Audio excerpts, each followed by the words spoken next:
So good morning and welcome to the Sunday morning service for the Center for Spiritual Living, Space Coast. Oh boy, I blanked. My name is Reverend Ron Fox and I'm welcoming everybody. And if there's anybody watching this that has never been to a Center for Spiritual Living before, we believe there's one God, many paths to that God, and we're here to love, honor, and support you no matter what your divine path is. And the Center for Spiritual Living Space Coast is a safe haven for people of all beliefs and lifestyles, whoever you are and wherever you find yourself on your journey of faith, you're welcome here. So this morning, to begin our service, my wife Becky, who is a practitioner emeritus, is going to open us with a prayer, and then Carol Gabika, one of our congregants, is going to do a reading for us. So I just invite everyone to turn within to that sacred space of the high, and just knowing that right now, right here, that this divine power is everywhere present.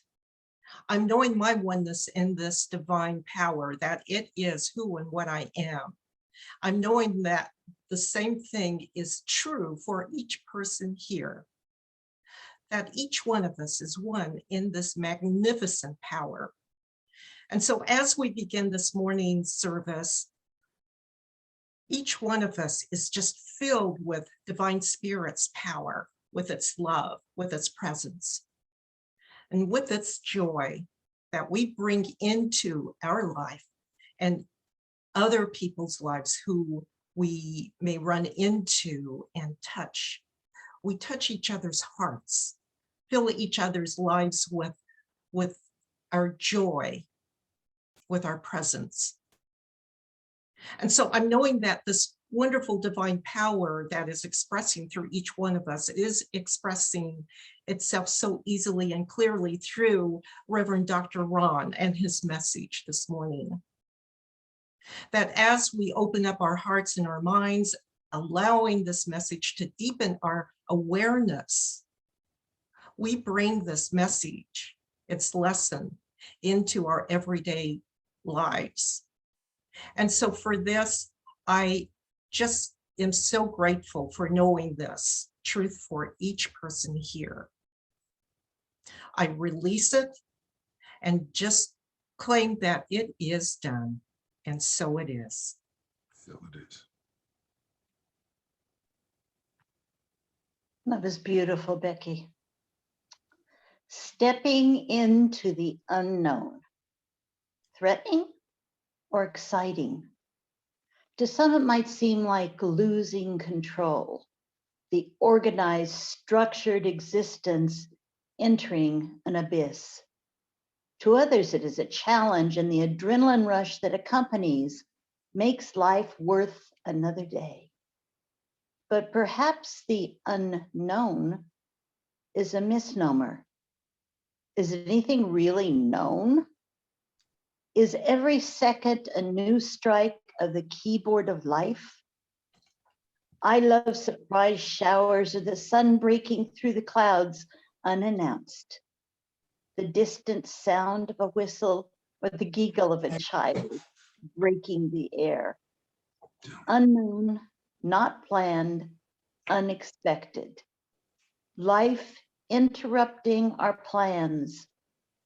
We are so silly thinking we control life. Life controls life.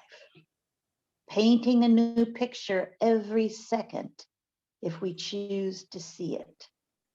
The magical unknown. Step in.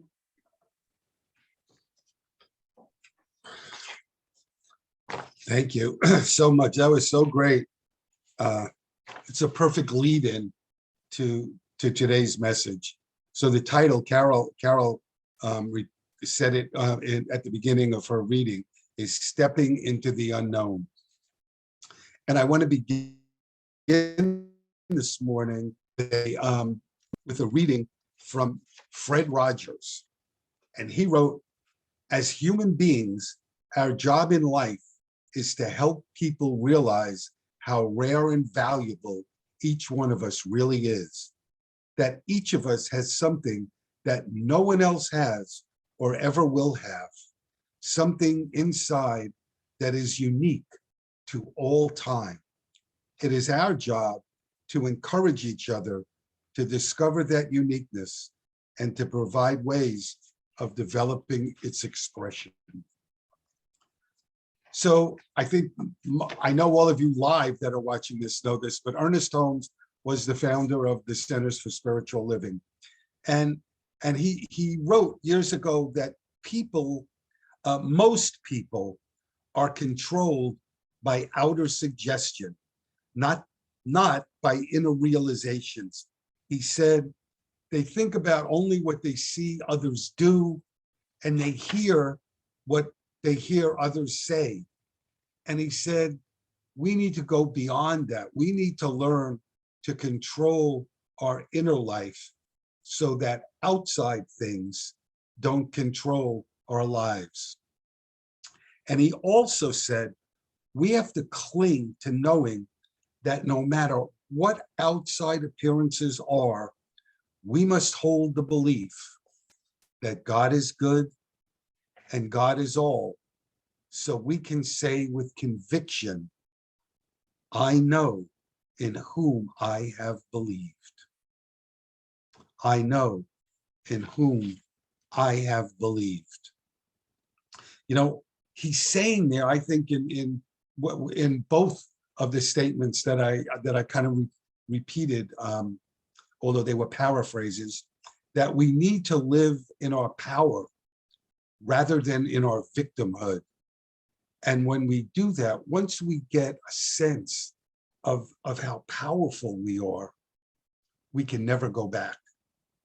You know, years ago, I read about a fable about a fellow who was walking in the woods, and he's taking this walk, and he comes and he sees that there's a structure there, and he's kind of curious.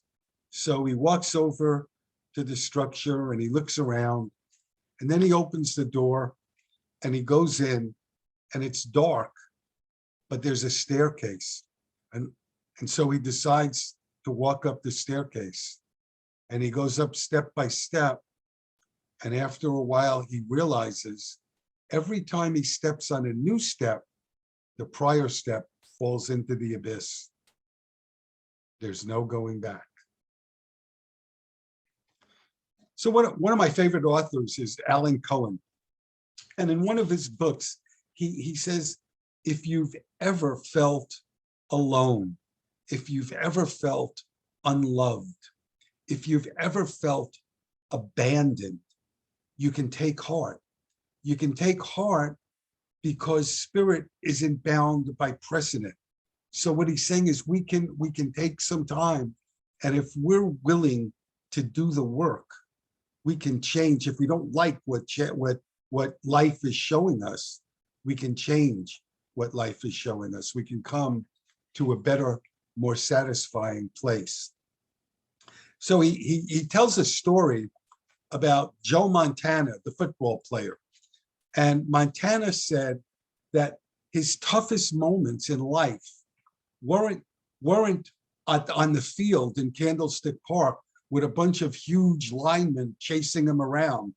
He said his riskiest time was when he was all alone at a park in San Francisco.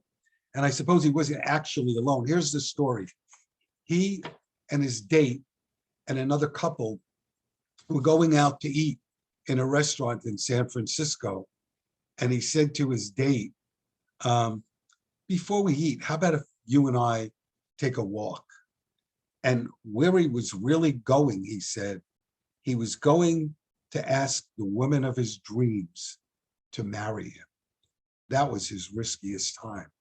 And what he did, they walked to a park in San Francisco, and Montana had paid a friend of his to fly overhead with a banner from his plane that said, Jen, will you marry me?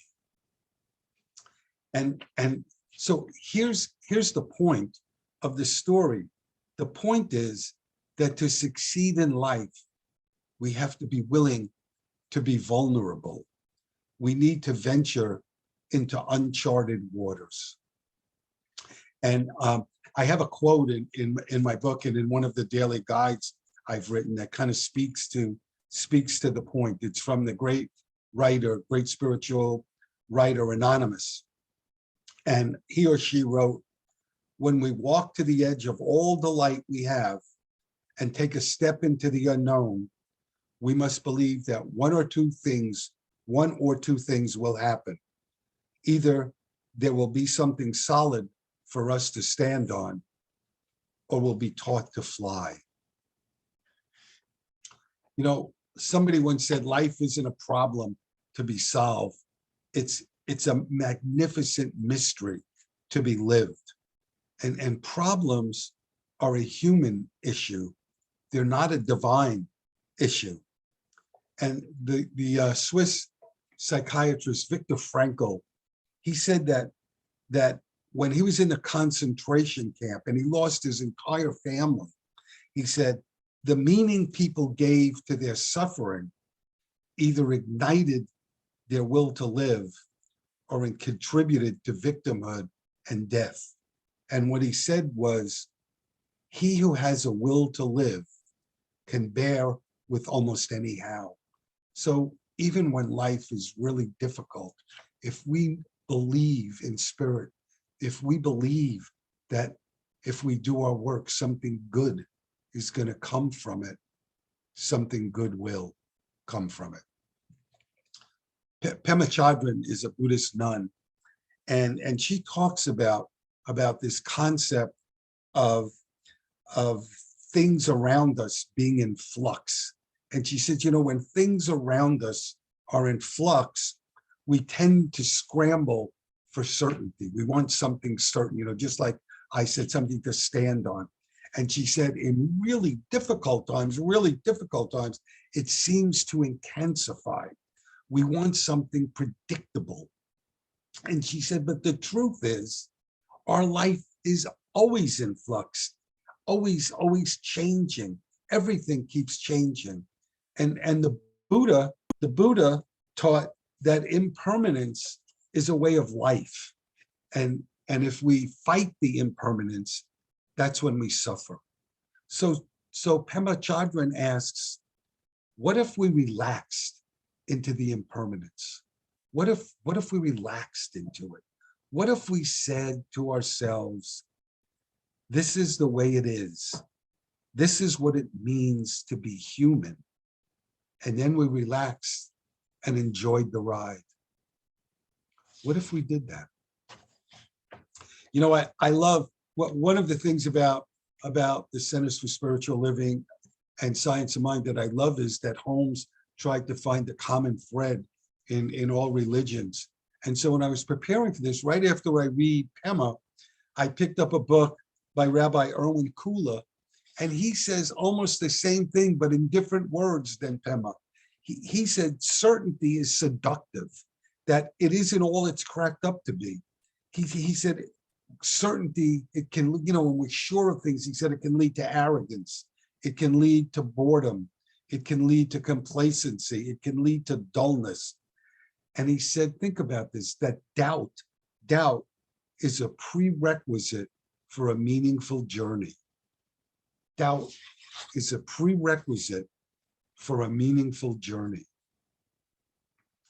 So think about this now. What is security? What is security? Is it a good job? Is it a loving family? Is it good health?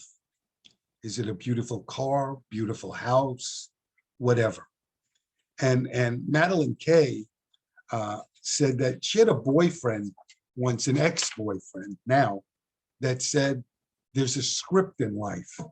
There's a formula, and we all have to follow that formula. And here's his formula for life.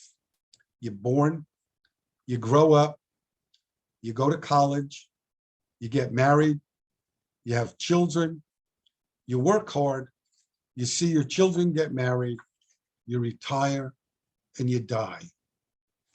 Does that sound like a really great, exciting, joy-filled life? The truth is, there isn't a script for life, and there's no preset way that we need to live. Each and every one of us is the writer, the director, and the producer of our life. The issue is that most people accept the script. Most people never go beyond their comfort zone, so they never get to find out who they really are. They never get to experience the powerhouses that they are. Dennis Merrick Jones is a science of mind minister, and he's written a number of really fabulous books. And in one of them, he tells the story of a time that he and his wife were taking their grandchildren to Disneyland. And he said when he got there, hadn't been there in years. And he said when he got there, he realized how much the place had changed and how much the rides had changed. The rides were more exciting, which actually means scarier.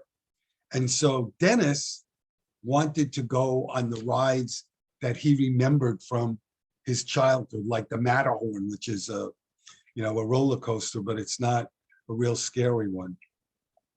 And his grandkids wanted to go on the new scary rides. So eventually they go on Space Mountain. And Dennis really enjoyed it. And he said for about an hour after he went on Space Mountain, he had an endorphin high that he really enjoyed, and that he wouldn't have had and he wouldn't have experienced it if he had only gone on the rides that he initially wanted to go on. And he said, this whole story is a metaphor for life. Because he said, I entered Disneyland projecting an image from my past experiences, from my past expectations, and from my past limitations. And he said they all limited his ability to enjoy what lay beyond his comfort zone. And I have to tell you, I resonated so much with that story because I lived that story too. I remember going to Disneyland and being so being so afraid, I guess, to go on Space Mountain. And when I did it, I was so thrilled that I had begun my comfort zone. We went right back on the line and went on it again. So Becky and I were just talking about if we ever went to Disneyland again, would we go on Space Mountain? And the vote was 1 yes and 1 no. I won't tell you who the no was, but that person sitting alongside me here. But Dennis ended that particular chapter in his book with a quote from Deepak Chopra that I want to share with you. Deepak wrote, I have projected the same images day after day, becoming prisoner to the known. But the known is dead and past now. And I must buy my ticket to freedom by embracing the fresh and the unknown. So I want to close with some information from an article I read by a fellow named Adonis Lenzi. And the title of the article was 3 Mindsets to Move Forward. 3 Mindsets to Move Forward.